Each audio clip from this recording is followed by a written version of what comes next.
नमस्कार, जय जोहार। छत्तीसगढ़ न्यूज में आपका बहुत बहुत स्वागत है। चलिए देखते हैं आज की 25 फटाफट काम की और महत्वपूर्ण बड़ी खबरों को। पर इससे पहले आप वीडियो को कहां से देख रही हैं, कमेंट में बताना बिल्कुल ना भूलें। छत्तीसगढ़ में कानून व्यवस्था की समीक्षा के लिए मुख्यमंत्री की हाई लेवल मीटिंग। छत्तीसगढ़ में कानून व्यवस्था की समीक्षा के लिए मुख्यमंत्री विष्णुदेव साय की अध्यक्षता में हाई लेवल मीटिंग बुलाई गई है। इस मीटिंग में गृह मंत्री विजय शर्मा, पुलिस महानिदेशक और अन्य वरिष्ठ पुलिस अधिकारी शामिल होंगे। नक्सलियों के खिलाफ चलाए जा रहे अभियान और राज्य में कानून व्यवस्था की स्थिति पर चर्चा होगी। मुख्यमंत्री ने पहले ही स्पष्ट किया कि कानून व्यवस्था में कोई कोताही बर्दाश्त नहीं की जाएगी। राष्ट्रपति मुर्मू द्वारा छत्तीसगढ़ के जवानों को मिलेगा पुलिस कलश सम्मान। छत्तीसगढ़ के मुख्यमंत्री विष्णुदेव साय ने गृह मंत्रालय भारत सरकार द्वारा छत्तीसगढ़ पुलिस को भारत के राष्ट्रपति द्रौपदी मुर्मू द्वारा पुलिस कलश प्रदान किए जाने की स्वीकृति पर हर्ष व्यक्त किया है। सीएम ने राष्ट्रपति द्रौपदी मुर्मू को धन्यवाद ज्ञापित किया है। सीएम ने कहा कि ये सम्मान छत्तीसगढ़ पुलिस की माओवाद, कानून व्यवस्था और आतंरिक सुरक्षा के क्षेत्र में अद्वितीय सेवा और शौर्य का प्रतीक है। इससे हमारे पुलिस बल का मनोबल बढ़ेगा और वे राज्य की सुरक्षा के लिए और भी उत्कृष्ट कार्य करेंगे। अब मोबाइल डेटा की स्पीड जांचने की तैयारी में लीगल मेट्रोलॉजी विभाग उपभोक्ताओं को मिलेगी सुविधा। लीगल मेट्रोलॉजी विभाग मोबाइल डेटा की गति की जांच करने की तैयारी में है। इस साल के अंत तक लीगल मेट्रोलॉजी के अंतर्गत मोबाइल सेवा भी आ सकती है। विभाग ने केंद्र को प्रस्ताव भेजकर भारतीय दूरसंचार विनियामक प्राधिकरण से अनुमति भी मांगी है। इन दिनों सभी मोबाइल कंपनियां उपभोक्ताओं को ज्यादा से ज्यादा डेटा स्पीड देने की बात तो करती हैं, लेकिन उपभोक्ताओं की शिकायत रहती है कि उन्हें सही सेवा नहीं मिलती। लीगल मेट्रोलॉजी के अंतर्गत मोबाइल सेवा आने के बाद उपभोक्ता अपनी शिकायत लीगल मेट्रोलॉजी में भी कर सकते हैं। इन निकायों में पीएम आवास योजना के मकानों की होगी जांच, अधिकारी खुद करेंगे क्वालिटी चेक। छत्तीसगढ़ के रायपुर प्रदेश के नगर निगमों और नगर पालिका परिषदों में पीएम आवास योजना एएचपी घटक के तहत बन रहे या बनाए गए मकानों का भौतिक सत्यापन होगा। इसके लिए नगरीय प्रशासन एवं विभाग ने संयुक्त संचालक और इंजीनियरों की टीम बनाई है। एक टीम में 4 लोग हैं। टीम निर्माण स्थल पर पहुंचकर कार्य अनुबंध के प्रावधानों के अनुरूप सुनिश्चित करने के लिए कार्यों की गुणवत्ता, सामग्रियों की टेस्ट रिपोर्ट, सुरक्षा संबंधी उपाय, एजेंसी द्वारा बंद कार्यों में अनुबंध अनुसार वांछित कार्यवाही के विरुद्ध निकाय द्वारा की गई कार्यवाही, स्वीकृत आवासों के आवंटन एवं पूर्ण आवासों की व्यवस्थापना आदि की जांच रिपोर्ट तैयार करेगी। घरेलू सिलेंडर का होटल ढाबा में उपयोग करना पड़ेगा महंगा, खाद्य विभाग की टीम कर रही कार्रवाई। घरेलू गैस सिलेंडर को व्यावसायिक उपयोग की लगातार शिकायत पर खाद्य विभाग द्वारा जिले भर में की गई कार्रवाई में 5 विभिन्न प्रतिष्ठानों से 15 नग घरेलू सिलेंडर जब्त की गई। जिला खाद्य विभाग द्वारा जिले के विभिन्न होटल एवं ढाबों में द्रवीकृत पेट्रोलियम गैस आदेश 2000 के तहत उपयोग किए जाने वाले गैस सिलेंडरों की जांच की गई, जिनमें घरेलू गैस सिलेंडर के व्यावसायिक उपयोग करते पाए जाने पर 5 प्रतिष्ठानों से 15 नग घरेलू गैस सिलेंडर जब्त किया गया।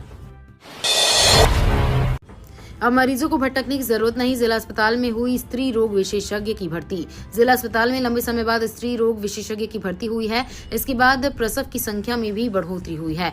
12 दिन में 38 सुरक्षित प्रस्ताव कराया गया है। जिला अस्पताल प्रबंधन के मुताबिक जिला अस्पताल में 2 साल बाद नियमित स्त्री रोग विशेषज्ञ की भर्ती हुई है। स्त्री रोग विशेषज्ञ डॉक्टर सीमा भगत की नियुक्ति के 12 दिन में ही जिला अस्पताल में कुल 38 सुरक्षित प्रसव करा चुकी हैं, जिसमें 10 सीजर प्रसव शामिल हैं। उम्मीद है कि आने वाले दिनों में प्रसव की स्थिति बेहतर होगी।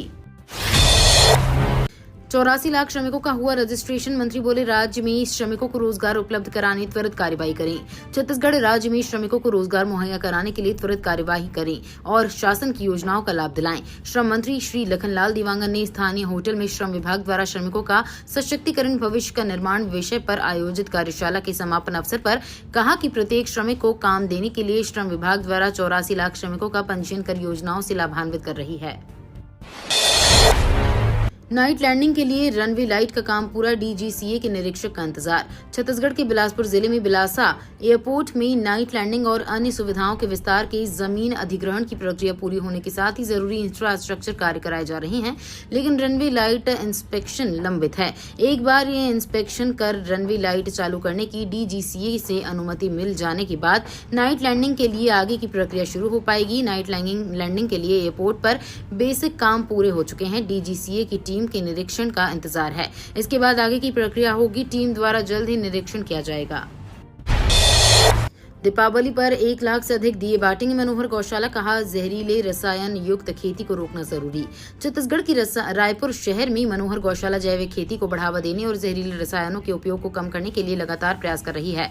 हाल ही में Akhil Bharatiya agro economic research centre के अध्यक्ष प्रमोद चौधरी ने गौशाला के कार्यालय का दौरा किया और जैविक खाद बनाने के प्रयासों की सराहना की। मनोहर गौशाला के मैनेजिंग ट्रस्ट डॉक्टर अखिल जैन ने प्रमोद चौधरी से गोबर और गौमूत्र से बनने वाले जैविक खाद पर चर्चा की। छत्तीसगढ़ का पहला आई हब रायपुर में इनोवेशन हब बनेगा। यहां हर कोई डेवलप कर सकेगा आइडिया। छत्तीसगढ़ के लोग अब आसानी से अपने आइडिया को डेवलप कर सकेंगे। इसके लिए प्रदेश का पहला इनोवेशन हब तैयार किया जाएगा। इस आई हब में रजिस्ट्रेशन के बाद कोई भी लैब सहित अन्य संसाधनों का उपयोग कर अपना आइडिया डेवलप कर सकेंगे। इस आई हब की सबसे खास बात यह होगी कि यहाँ उम्र की कोई सीमा नहीं होगी, यानी छोटे बच्चे से लेकर ऐसे बुजुर्ग जिनके पास कोई भी यूनिक आइडिया हो या फिर किसी समस्या को दूर करने का उपाय होगा, वो यहाँ अपना रजिस्ट्रेशन करा सकेंगे। यहाँ वे अपने आइडिया को एक्सपर्ट की मेंटरशिप में डेवलप करेंगे। इसके बाद उन्हें इंडस्ट्रियल सपोर्ट उपलब्ध कराया जाएगा। सीएम साय ने किया क्षेत्रीय उद्यमी सम्मेलन 2024 का किया शुभारंभ। मुख्यमंत्री विष्णुदेव साय ने अग्रसेन भवन खुर्सीपार में आयोजित क्षेत्रीय उद्यमी सम्मेलन 2024 का शुभारंभ दीप प्रज्वलित कर किया। उन्होंने कहा कि लघु उद्योग भारतीय सूक्ष्म एवं लघु उद्योगों के हित में काम करने वाला एक विशाल संगठन है। देश में संगठन की करीब 1000 इकाइयां और 65,000 सदस्य होना सचमुच गौरव की बात है। सरगुजा और बस्तर जैसे जनजातीय क्षेत्रों में भी संगठन ने अपना विस्तार किया है। इससे निश्चित ही इन क्षेत्रों में भी लघु और सूक्ष्म उद्योगों को ताकत मिल रही है और उद्यमिता का विकास हो रहा है। हमारे प्रदेश में खनिज संपदा का भंडार है। यहाँ का 44% भूभाग वनों से आच्छादित है। प्रधानमंत्री उच्चतर शिक्षा प्रोत्साहन योजना के अंतर्गत छात्रवृत्ति आवेदन की अंतिम तिथि 31 अक्टूबर 2024। भारत सरकार के शिक्षा मंत्रालय के उच्च शिक्षा विभाग द्वारा प्रधानमंत्री उच्चतर शिक्षा प्रोत्साहन योजना के तहत केंद्रीय क्षेत्रीय छात्रवृत्ति योजना के लिए सत्र 2024 से 25 के आवेदन शुरू कर दिए गए हैं। इस योजना के तहत कॉलेज और विश्वविद्यालय के विद्यार्थियों के लिए राष्ट्रीय ई छात्रवृत्ति पोर्टल https://scholarships.gov.in पर ऑनलाइन आवेदन किया जा सकता है। वर्ष 2019 से 2023 तक के विद्यार्थियों के नवीनीकरण के साथ साथ वर्ष 2024 के लिए नवीन आवेदन 31 अक्टूबर 2024 तक स्वीकार किए जाएंगे। दीपावली त्योहार को देखते पुलिस ने मार्केट क्षेत्र में पार्किंग की व्यवस्था की। जितेंद्र शुक्ला पुलिस अधीक्षक दुर्ग के निर्देश अनुसार एवं ऋचा मिश्रा अतिरिक्त पुलिस अधीक्षक के मार्गदर्शन तथा सतीश ठाकुर सदानंद विद्यराज उप पुलिस अधीक्षक के नेतृत्व में आगामी दीपावली त्योहार के मद्देनजर बाजारों में सामान खरीदी करने व आने वाले आम जनता एवं व्यापारियों व स्टाफ के लिए वाहन पार्किंग की व्यवस्था निर्धारित किया गया, जिसमें यातायात पुलिस, दुर्ग नगर निगम, दुर्ग भिलाई एवं चेंबर ऑफ कॉमर्स के पदाधिकारियों के द्वारा पार्किंग हेतु स्थल निरीक्षण किया गया। जल जीवन मिशन ग्राम चाबुक नाला में घर घर पहुंचा नल जल कनेक्शन। जल जीवन मिशन योजना से जिले की ग्रामीण क्षेत्रों तक नल के माध्यम से घर घर तक शुद्ध जल पहुंचाया जा रहा है। कलेक्टर संजय अग्रवाल के मार्गदर्शन में लोक स्वास्थ्य यांत्रिकी विभाग द्वारा जल जीवन मिशन योजना के तहत हर घर नल के माध्यम से शुद्ध पेयजल पहुंचाने का कार्य बेहतर रूप में क्रियान्वयन करते हुए छुरिया विकासखंड के ग्राम चाबुक नाला के ग्रामीणों के 14 परिवारों में सोलर के माध्यम से 24 घंटे शुद्ध पेयजल पहुंचाया जा रहा है। दीपक बैज का सरकार पर तीखा हमला, कहा छत्तीसगढ़ पुलिस की लापरवाही से लोहारीडीह में गई लोगों की जान। छत्तीसगढ़ के रायपुर शहर में कांग्रेस प्रदेश अध्यक्ष दीपक बैज ने एक बार फिर सरकार पर तीखा हमला बोला है। कांग्रेस मुख्यालय राजीव भवन में पत्रकार वार्ता के दौरान लोहारीडीह मामले, भाजपा नेता की नोटों के साथ रील सहित अन्य मुद्दों पर सरकार को कटघरे में खड़ा किया। उन्होंने कहा, मध्य प्रदेश की पुलिस ने लोहारीडीह की शिव प्रसाद उर्फ कचरू साहू की हत्या के मामले में 4 लोगों की गिरफ्तारी की है। इससे साफ हो गया है कि छत्तीसगढ़ पुलिस ने इस मामले में लापरवाही बरती थी। पुलिस की लापरवाही से ही 3 लोगों की जान गई। इस घटना के लिए गृह मंत्री एवं पुलिस के अधिकारी जिम्मेदार हैं। नहीं बढ़ेगा बसों का किराया, छत्तीसगढ़ यातायात महासंघ ने दिया भरोसा। राजधानी अब महानगर का रूप ले रही है। यहाँ की आबादी बढ़ने के साथ ही बसों की संख्या में भी बढ़ोतरी हुई है। पूरे प्रदेश में लगभग 12,500 बस हैं। इन बसों में रोजाना सफर करने वाले यात्रियों की संख्या लगभग 4,000 है। इन बसों में 100 इंटर स्टेट बस हैं जो छत्तीसगढ़ से दूसरे राज्यों को भी जाती हैं। आने वाले समय में त्योहारी सीजन में भी यात्री बसों के किराए में किसी प्रकार की कोई वृद्धि नहीं होगी। यात्री बसों के किराए में वृद्धि डीजल के दाम बढ़ने के बाद तय होती है। सरकार के द्वारा निर्धारित दर पर यात्रियों से इस बस का किराया लिया जा रहा है। टमाटर की खेती में खूब रुचि ले रहे किसान सबसे आगे निकला छत्तीसगढ़। प्रदेश का सबसे अधिक टमाटर की पैदावार करने वाला जिला है। 2 दशक में जिले के किसानों का रुझान टमाटर की खेती की ओर बहुत तेजी से बढ़ा है। जिले में 35,000 एकड़ से भी अधिक रकबे में टमाटर की खेती की जा रही है। अधिक मुनाफा और बाजार में 12 महीने मांग के कारण किसान इसकी खेती करने में बहुत रुचि ले रहे हैं। धान की जगह सोयाबीन की खेती करने वाले किसानों ने सोयाबीन की खेती करना छोड़ दिया है और टमाटर की खेती कर रहे हैं। All India forest sports meet में छत्तीसगढ़ ने दिखाया दम। राजधानी रायपुर की स्वामी विवेकानंद एथलेटिक स्टेडियम कोटा में आयोजित 27वीं अखिल भारतीय वन खेलकूद प्रतियोगिता के दूसरे दिन विभिन्न स्पर्धाएं आयोजित की गईं। आयोजित मैराथन, स्विमिंग और एथलेटिक्स की विभिन्न स्पर्धाओं में छत्तीसगढ़ के खिलाड़ियों ने शानदार प्रदर्शन करते हुए 7 गोल्ड मेडल जीतकर प्रतियोगिता में अपना दबदबा कायम रखा। गौरतलब है कि all India forest sport meet में छत्तीसगढ़ ने 11 बार ओवरऑल चैंपियन का खिताब जीत चुका है। रायपुर विशाखापट्टनम इकोनॉमी कॉरिडोर निर्माण 42 करोड़ का किया फर्जीवाड़ा। छत्तीसगढ़ रायपुर विशाखापट्टनम इकोनॉमिक कॉरिडोर का निर्माण किया जाना है। इसको लेकर जमीन अधिग्रहण की गई है। इसी के चलते केंद्र सरकार ने जमीन प्रभावितों के लिए मुआवजा निर्धारित किया था। ऐसे में तहसील के अफसरों ने मुआवजा देने में फर्जीवाड़ा कर दिया है। इस दौरान करीब 42 करोड़ का फर्जीवाड़ा अधिकारियों ने किया है। इस मामले की जाँच के बाद एक तहसीलदार और 3 पटवारियों को सस्पेंड कर दिया गया है। रिपोर्ट के बाद गोबरा नवापारा के तत्कालीन नायब तहसीलदार लखेश्वर प्रसाद किरण और पटवारी जितेंद्र साहू, दिनेश पटेल और लेखराम देवांगन को निलंबित कर दिया गया है। वहीं भू अर्जन में गड़बड़ी की शिकायत भी मिली है। ये आदिवासियों की मौलिक अधिकार का हनन छत्तीसगढ़ के मुद्दे पर राहुल गांधी ने बीजेपी को घेरा। छत्तीसगढ़ के हसदेव अरण्य क्षेत्र में ग्रामीणों और पुलिस के बीच हुए हिंसक झड़प को लेकर कांग्रेस नेता राहुल गांधी ने सरकार पर निशाना साधा है। जबरन हो रहे पेड़ों की कटाई को आदिवासियों के मौलिक अधिकार का हनन बताया है। राहुल गांधी ने अपने सोशल मीडिया प्लेटफॉर्म एक्स पर लिखा है कि हसदेव अरण्य में पुलिस बल के हिंसक प्रयोग से आदिवासियों के जंगल और जमीन के जबरन गबन का प्रयास आदिवासियों के मौलिक अधिकार का हनन है। नियम तोड़ने वाले बस चालकों की खैर नहीं, पुलिस अफसरों ने ली बैठक, दी ये चेतावनी। लगातार यात्रियों को हो रही परेशानियों को देखते हुए यातायात पुलिस ने शहर के सभी बस संचालकों की बैठक कर बसों को शहर के अंदर चलाने की समझाइश दी है।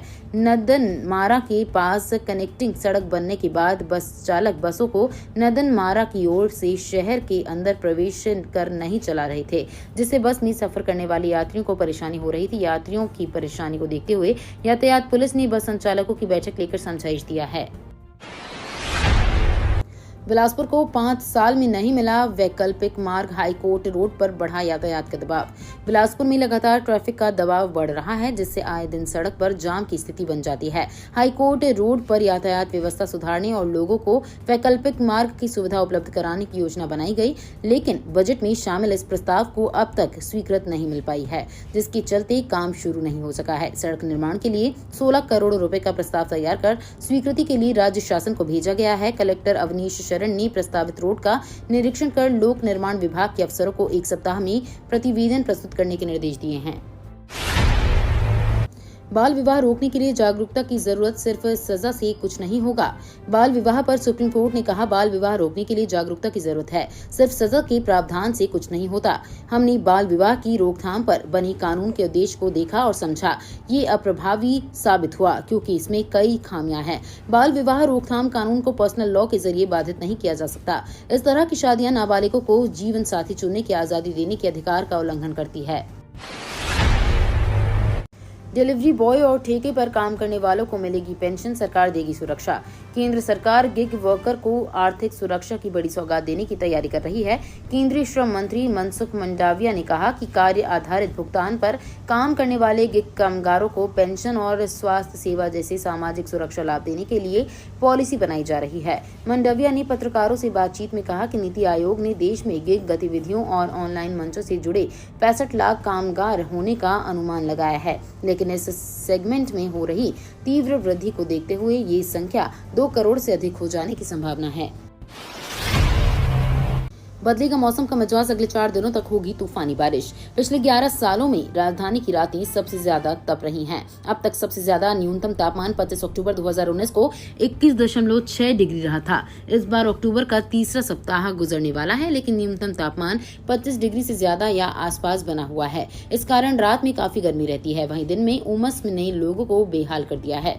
मौसम विज्ञानियों के अनुसार अरब सागर से नम हवा आ रही है, इस कारण उमस बढ़ी हुई है। ये तो थी आज की बड़ी खबरें। अगर आपको न्यूज पसंद आई हो तो वीडियो को लाइक और शेयर करना बिल्कुल ना भूलें। धन्यवाद।